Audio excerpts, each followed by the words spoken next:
I'd like to talk to you about this really interesting process that happens in sex therapy. So as couples see me and they start having sex, so like usually somebody will have gone through some serious number of years of hurt, right? Like 2 or 3 years, or even longer than that. Could be 10 years of just like not seeing eye to eye, having struggle with communication. And so you start coming to therapy and you actually start getting what you want. What's interesting about that process is as people start getting more of what they want, there is a type of grief that starts. I know you're like, what? But you're happy. Shouldn't you be happy? Yes and no. So as we get more of what we want, so like the first time a couple has sex after like 3 years of not having sex, there's this odd moment of bittersweetness where they sit with this sort of like sadness around the loss of what they could have had. And that's what it is. It's basically as a couple is having more sex, having better conversations, getting more affection, underneath this is this undercurrent of, I can't believe it's taken us this long to get here. And that's painful. There's no way for me to take that away, but I would like to normalize it. I would like to normalize that as you get closer to your goals and as you start appreciating sex in a new, fun, and exciting way, there will be an undercurrent of grief.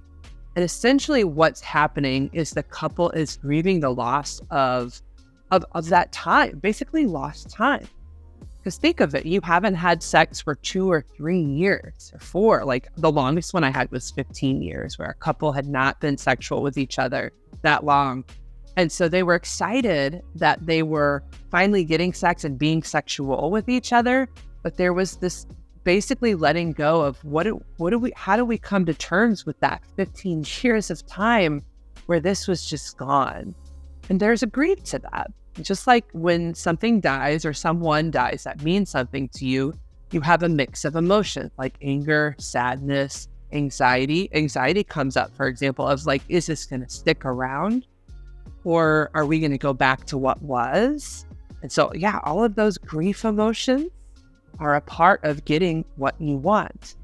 And I guess the best way to put it, at least right now, is it's the old relationship is dying. And while you're happy about this change and how things are improving, you were used to this old version of yourself. And so that part does have to die and you have to move on from it. And there's a grief to letting go of those old versions of yourselves. So if you would like to join me on this process, I would love to help to get you there.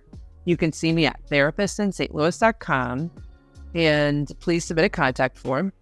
Also, please like and subscribe and potentially leave your comments about your own grieving process.